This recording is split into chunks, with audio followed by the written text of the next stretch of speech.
Hello, everybody. How are you all doing today? My name is Blake Ryder, and welcome, as always, to the State of Global Hotel Pricing, the H1 2025 recap, and H2 2025 outlook. Daniel Foreman, hello, welcome, sir. Please introduce yourself and why are we here today on this momentous occasion? Momentous indeed, Blake. My name is Daniel. I'm a commercial strategist here at Lighthouse. And happy to be here presenting our H1 pricing report. I'm going to be adding kind of some color commentary along with Blake, kind of from that revenue manager's perspective. But we have a really, really good one for you today. Absolutely. This is always one of our most well-attended events. And guys, we have a good one for you. I'm going to jump right into it because we have a lot to go through. Table of contents. You guys know what this is. I'm not going to spend much time here. We are just going to get right into the meat of it because we have a lot to cover. So 2025 hospitality story so far. Now, a lot to unpack here. First and foremost, obviously, we have the U.S. trade and policy changes. They've caused a significant economic volatility, and it's had a ripple effect through global markets. And we see businesses and consumers being more cautious with their travel spend and their travel decisions. So from a leisure standpoint, exotic and far-flung destinations, they're largely on the back burner from what we're seeing. Travelers are voting more with their wallets and opting for closer to home getaways over long-haul destinations. One thing I'm going to quickly define, because we're going to use that term long haul quite a bit over the next 30 minutes. What's long haul for somebody will be short haul potentially for someone else, but we are largely defining long haul as a destination that is more challenging to get to, multiple flights, just less flights, less direct flights, harder to get to. That's how we're defining long haul. So what we're seeing is value and predictability winning out. These are kind of the top themes that we are seeing in 2025 thus far. Top right, that right hand column on the screen, top trends we're aware of. Like I said, regions that are most affected by the travel policies. A lot of regions, a lot of countries in Asia, they're struggling a little bit to drive hotel pricing. Daniel, could you kind of walk me through the other ones, please? Yeah, and then just to round out this list here over there on the right, Europe, which you're going to see in just a few slides from now, is really standing out as kind of the unique outlier here. So Europe is experiencing some H1 pricing growth, which we're going to talk all about. And then despite the broader downturn in Asia, Japan is also a really, really big bright spot in this report. So we're actually going to dedicate pretty much a full slide to just Japan because it was such an outlier against the other Asian markets that we're going to look at. Totally. And then finally, we're going to do kind of a fun look where we're going to slice the data a little bit different way. We're going to look at branded hotels versus independent hotels in year-over-year pricing, because there's some very interesting trends, and we're going to kind of follow up on some of our previous webinars where we introduced this whole concept of, the pricing performance for branded versus independent, and how some of these branded hotels are actually a little bit more insulated from some of these pricing drops. Perfect. Yeah, and I mean that to really unpack the story, you got to really dive in and do these splices to see the nuances and the intricacies that come when we do these kind of bifurcations of the data.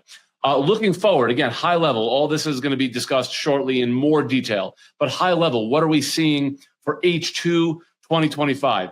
Asian markets anticipated to remain soft in the second half.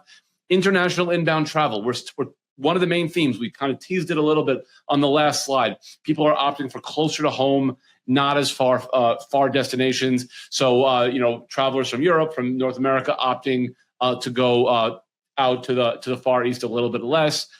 Europe leading in pricing, stable destinations, a lot of direct flights to a lot of major markets in Europe.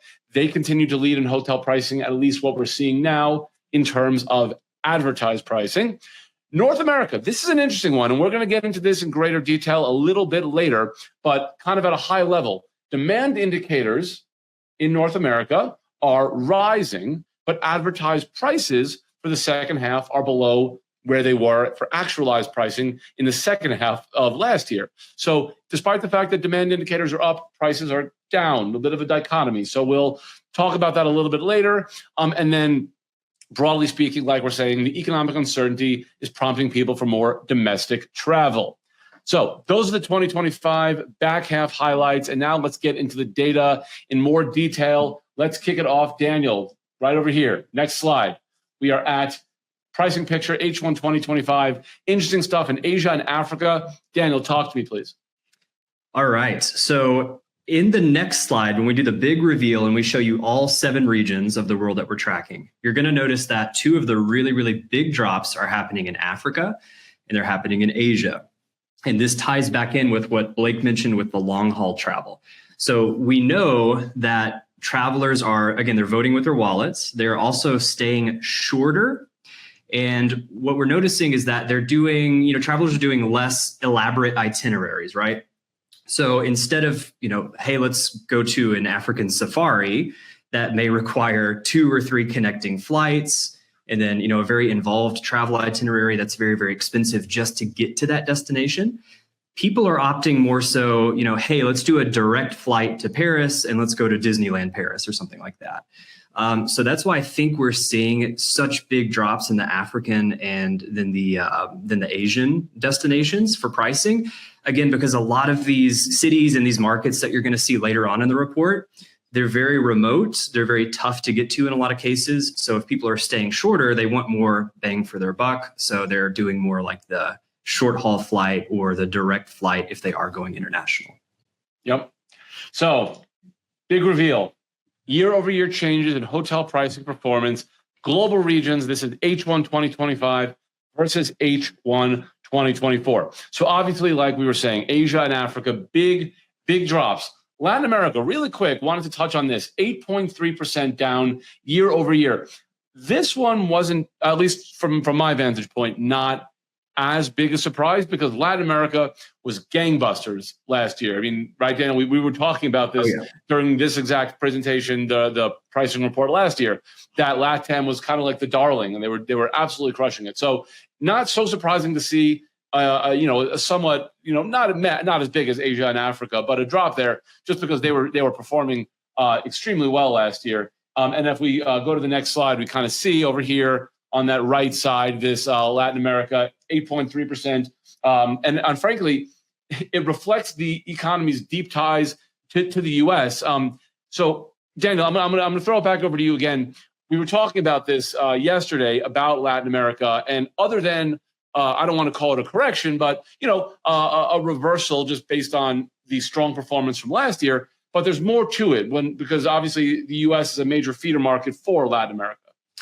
Yeah. So for Latin America, the biggest feeder markets really are all North American. So that's the United States, that's Canada. And then we talked about this in the Impact of Uncertainty webinar, which is the last one that you and I did, Blake. Yep. But again, travelers are tending to stay more domestic. Their stays are shorter. And again, that's going to affect Latin America because a lot of people, both in the United States and Canada, are just opting to stay within their borders. So I think that's why we're seeing such a big drop off to Latin America after, like you said, it was such a darling in the H2 pricing report. Totally. Yep. On this slide, we also kind of tease the Japanese performance, and again, we're going to get that into that shortly in some more detail. But for now, big reveal on the average prices for H1 2025. Relative to H1 2024. Everything here is in US dollars, just makes it a little easier to compare across regions. So again, the only one that we're seeing that's growing, Europe, 161 up to 165. We do see North America dropping 151 to 144. But in a few minutes, actually within a couple of seconds, we are going to bifurcate this data into branded versus indie. We're going to look at it by star rating as well shortly. And that's going to help create a more complete picture because when you see these increases or drops, it's not necessarily the same across branded and indie and star levels. And when you understand that data, the picture becomes more complete and more full. So let's go to the next slide. And what we have here, so Daniel, second half of this page, we're talking here about branded versus independent. Let's dive into this because this had a lot of really interesting points. Yeah. So the next slide that you show, Blake, I think is one of the most interesting because it ties back in with some trends that we've been seeing on the last couple of webinars. Branded hotels are becoming a lot more, I would say, accepted just in global travel in general. So here you can see year-over-year change in pricing. Branded hotels, with one exception, and the exception is North America, but branded hotels in all other regions tend to be a little bit more insulated, or they just outright perform better than their independent counterparts. So this ties back in with what we were talking about with travelers who are opting to go international. Again, they're not looking for the really elaborate itineraries where they have 2 connecting flights and then they have to take a shuttle bus or a ferry to get to the next island over. People just want to, go somewhere where it's predictable. And think about that traveler, right? Somebody who just, I'll use that example from earlier, right? They fly direct to Paris, they go to Disneyland Paris. That kind of traveler is looking for more like a predictable, expected experience that they're going to get with a branded hotel. So I think people are taking a little bit less of a chance on some of the indie properties, and they're going with what they know, which in this case is a branded hotel. Totally. And that generally just reflects the broad cyclical nature of our industry. We say this all the time. The hospitality world, the ecosystem of hospitality is very cyclical, just like our economy as a whole. So, it just kind of mirrors a lot of what we're seeing in the broader economy, which is also obviously quite cyclical. One thing I want to draw your attention to on this slide, North America, like Daniel teased, that was the one where branded was actually outperformed by independent. Now, to be clear, if we look at North America, both were down, okay? Negative 4.3 and negative 3.6 for branded and independent, respectively. However, just like Daniel said, North America was flipped. So branded was worse off than independent. And one of the reasons we think this is, if you think about North America, we are one of the regions where independent hotels skew a bit more towards that ultra luxe, really, really high-end traveler. That we're out in the region of North America, we have that quite a bit. Higher-end properties in that independent segment. So, it kind of shows that really wealthy travelers, they're still generally willing to pay those rates, and that could be why we're seeing independent actually outperforming branded only in the U.S., despite the fact, again, that both are actually down. Moving on to our next slide. So what are the other things that we're seeing in hospitality? So this happens a lot when the economy kind of is trending downward a bit. We see some travelers shifting down a segment. So if someone is typically a 5-star traveler, they will now maybe shift to 4-star, or 4-star will shift to 3-star. So one of the things that it's fairly common, and 5-star as a whole doesn't necessarily have somebody that is shifting down into it. People are shifting out of it. So, one of the things that you're going to see on the next slide is that 5-star, I'm actually going to shift to it right now. There we go. You could see some of these declines in 5-star, but obviously Asia, that's probably one of the ones that jumps out, 17.1% down actually in 3-star. So, Daniel, talk to me about that, because that's a shocker, because typically we expect to see those big drops sometimes in luxury, but in Asia, it was flipped. Yes. And this was another super interesting one, because you have some markets that are mixed, right? Like Middle East and North America. Asia, I think, is really interesting because you have all 3 star ratings that are down. Yep. But for whatever reason, the 3-star level is getting hit really, really hard. So for H1 pricing, an independent 3-star hotel is in a really, really tough spot if you're in that APAC market. I think this is for a number of many factors, right? So like you just talked about, Blake, travelers are, in a lot of cases, they're spending less, so they're trading down a star level. Yep. What I think is happening is potentially people that would have been in that 3-star category, for them to downgrade, it's more likely that they're probably just not going to travel. And then I think you also have this kind of doubly combined effect of leisure plus business travel mixed in here in this 3-star category. So I think that's why you're seeing it drop as much as it is. Yeah. And we were talking about this yesterday also, the Deloitte 2025 Summer Travel Report. They were saying that households with an income of $200,000 and above, they are still weighing price more heavily when shopping for flights and hotels. So we see it across the spectrum, higher end, more wealthy travelers, all the way down, to of course, lower end travelers. And you see it. I mean, if the wealthier people are also feeling the pinch, it stands to reason that at the lower end as well, they are also struggling to drive price and such. So let's talk about the good, right? Let's talk about the good a little bit. Now, Japan, we've been saying that Japan has been the country that has been able to balk the trend of the Far Eastern countries ultimately having to decline price. But Japan has been one of the kind of the darlings, and a few reasons for this. One of them, if you're not aware, there's something currently going on in Osaka called the Osaka Expo 2025. This is almost like a World's Fair caliber event, and it's going on for about 6 months. I think it's April to October.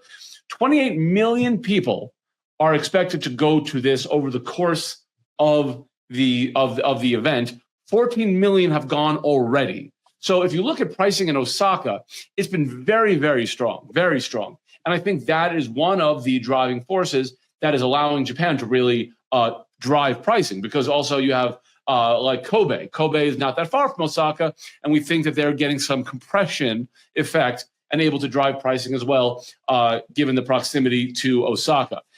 Daniel, we also were talking about some stuff with exchange rates as well. Could you kind of give us some information about the exchange rates and how that has allowed Japan to drive pricing more effectively? Yes. Yeah. So I was super curious about why Japan was doing so well versus other Asian markets. And I think it is partly explained by the Osaka Expo, but also I did a very kind of nerdy deep dive into exchange rates. So I did, I looked at, okay, what are the top feeder markets into Japan, right? So that would be China, South Korea, and then the United States, obviously. So what I did was I looked at the exchange rates for the South Korean won, the Chinese yuan, and then the US dollar. And what was really interesting is right in that sweet spot of the booking window. So think Q4 of last year, and then the first couple of months of the first half of this year, the exchange rate between all three currencies against the Japanese yen was extremely favorable.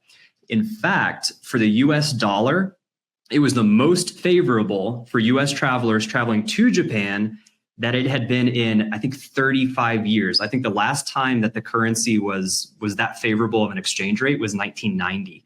So my pet theory is that for travelers who were maybe looking to travel to East Asia, obviously there's many wonderful countries that you can choose from, but if you're looking to travel to East Asia and the option is between Japan, which has a like once in a generation favorable exchange rate, or another country that doesn't, my feeling is that Japan may have even absorbed some demand from other countries just based on how favorable that exchange rate was. So I think that you've got to at least consider that as somewhat of a factor for why Japan did so well. Definitely. Yeah. I couldn't agree more. Obviously, if people are potentially going to go to Japan as a once in a lifetime trip, jumping on it when the exchange rate is strong is always a good time to do it. Okay. So let's go over here. So these are the changes in actualized lowest price, H125 versus H124. These are the winners. These are the ones that have really performed extremely strongly. So when we did this last year for the last pricing report, we were saying that the sun and sand destinations were the ones that were really able to drive pricing. Sun and sand. Yep. But now if you look at this list, we have a new jingle. It's, let's say it together now, sun and sand plus Japan. Sun and sand plus Japan. It rhymes. It has a nice cadence to it. And if you look at it, that's what we see. We see, obviously, we were talking about Osaka, Kobe, Nagoya as well. But then you look at a lot of the other, you see Khao Lak and Krabi in Thailand, Crete with their resorts. You have Hurghada on the Red Sea, Sharm el Sheikh, which is a big Egyptian resort destination. So we're seeing a lot of these beach destinations again being the ones that are able to really drive pricing. Sun and sand plus Japan. There we go. You got my cue. Anything else you want to add on this one before we go to the next? Not on this one, but I do have some observations on this next slide. What do we got here? All right, cool. So this is change in advertised lowest price. Now we're looking at H2 of this year. So this the second half of this year versus the second half of last year. And there are some interesting narratives here on this slide.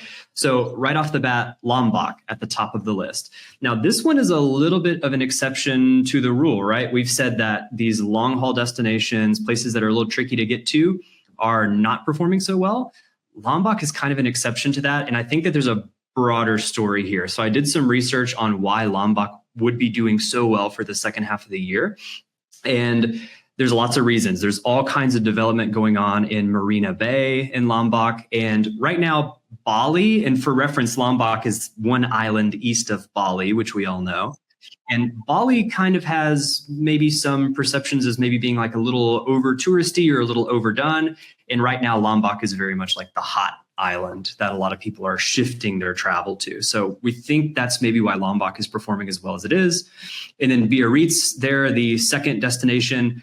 I think there's something of like a celebrity influencer effect going on. So not only is that a really big like surfing capital of Europe, but also too, we have the likes of Justin Timberlake, Jessica Biel, Bella Hadid, and Penelope Cruz have all been spotted in Biarritz within the past year. So I think we do have some of that influencer effect there. But yeah, those are kind of the two interesting stories that I saw on this slide.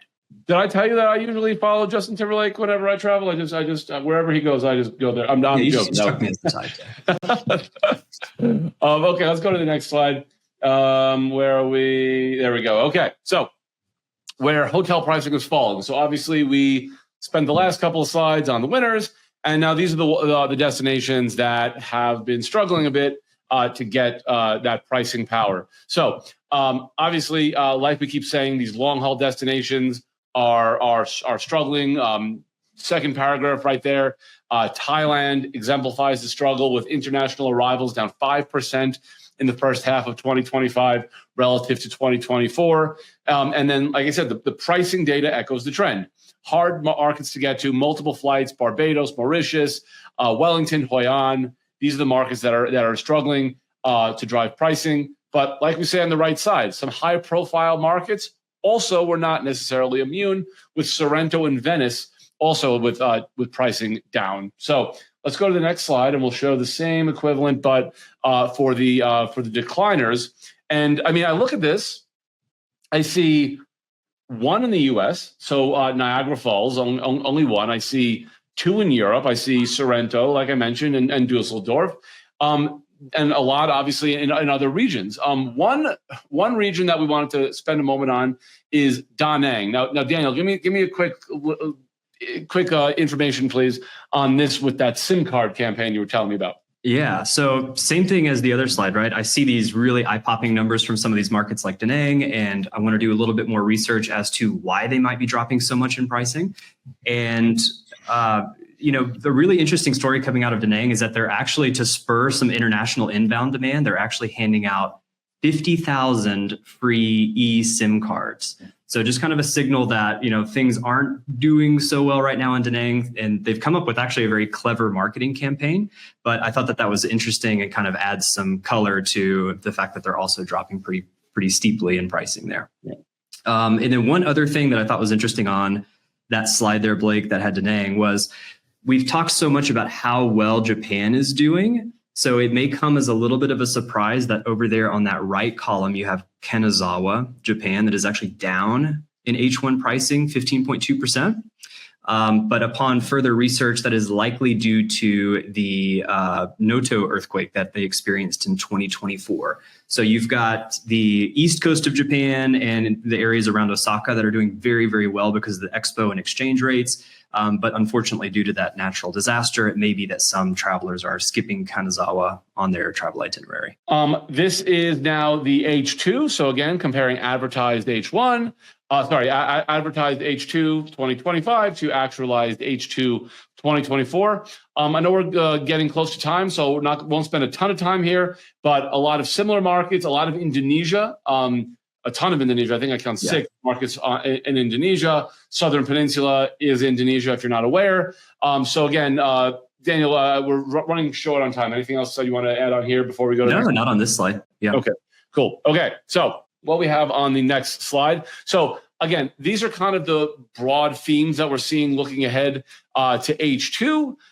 Again, a lot of this is going to echo what we've been saying before, but like it says on the left side, greater domestic and short-haul travel. Shorter but more frequent trips are winning out. People are looking more for affordable and uncrowded destinations. We saw it with the Lombok, how people are shifting a bit, one over from Bali. We are also seeing intense competition for international arrivals. And honestly, that's one of the main things that's driving the inability to drive pricing. When you are competing for those tourists, it's never a good thing for your ability to drive pricing. We just have a couple of minutes left. I just want to kind of jump ahead to the next couple of slides. So here is year-over-year change in hotel pricing. Again, I'm not going to spend too much time here because, again, we're running a bit short on time. What I want to dive into now is the demand and save a little bit of time for kind of like the so what and the action items for everyone watching as hoteliers. What do we make of all this? Okay, so this is where things get a little bit interesting. So we see here, North America, 1.2% up, okay? Middle East, 1.1% up. So just shifting onto North America for a second. When you have pricing down, but demand up, it's a bit of a dichotomy. It's a bit of a paradox because normally when demand is up, you can drive pricing. And if you go to the next slide, this slide kind of exemplifies all these paradoxes that we're currently seeing in today's climate. Okay, we see, like I said, demand indicators are up, but pricing is down. We see nominal disposable income and consumer spending both up, but if you really dive in, that may be more due to inflation rather than increases to purchasing power. So, it's a bit of a paradox. And the Deloitte Consumer Signals Survey, really good piece of content. Recommend you guys take a look at that. They looked at spending intent across 17 major economies. And the US and Canada had the largest year-over-year decreases in intent to travel to a destination further from home. And the data is very consistent to what we're seeing with the European Travel Commission, the ETC, their long-haul travel barometer from June of 2025, just a month or so ago. They said for intent to travel to Europe is down in Canada and the US by 5% and 7% respectively. So it's fascinating. They really also then go on as we kind of summarize on this page. Again, I recommend reading this in more detail. But they go on to say that leisure accounts for 20% of global consumer spending. Leisure, 20%, and that's up 1% year over year from a year ago. So this really suggests that shift towards lower spend per trip, slightly shorter vacations taken more frequently. There was another survey, again, that we talk about on this page, the Allianz Summer 2025 Vacation Confidence Index, and they were saying that length of stay dropped from 4.6 to 4.2 nights. So we have all this information on traveler behaviors. So Daniel, the next slide is like the so what? How do we take all this and manifest it into actionable insights? Daniel, bring us home. How do we put this into action? All right. So here are kind of our key takeaways for hoteliers. So what can you do based on this H1 pricing and then the outlook that we've given you for H2? A couple of things. So proactive demand trend identification. So we saw, right, it's not all doom and gloom, especially for some of those markets like Middle East and North America, where we do see those demand indicators starting to rise. So just knowing when that demand kind of flips and then turns positive for your market is going to be really, really key to kind of understand when that happens, when you can start to push pricing again. Developing targeted strategies. So I think for the second half of this year, again, I think that there are bright spots here. I think that you have an opportunity to, think like Da Nang, Vietnam, right? Like get creative with some of your marketing offers to try to attract more, if it's international inbound that you need or domestic inbound. So crafting some of those compelling offers. And then again, leveraging those demand signals. So utilizing that forward-looking competitive pricing analysis is going to be really, really big to kind of know when things start to shift back into a little bit more favorable environment. Couldn't have put it better myself. Exactly. So you have to take all this data and channel it into actionable insights. Thank you so much for that, Daniel. We are right at time, 10 a.m. in Mountain Standard Time. We want to thank you all, as always, for joining. In a moment or two, you'll see a little thing on the screen. We are Lighthouse. If there's a way that we can help you, you want to be reached out to by someone from our company, just hit yes. You will automatically be reached out to by someone from our platform, or hit no, or sign off if you don't want to. Up to you. We come at you guys every other month with Lighthouse Live. So please be on the lookout for invites for future content. Thank you all for joining. Till next time, my name is Blake Ryder. I'm Daniel Foreman. And this has been Lighthouse Live. We will see you next time.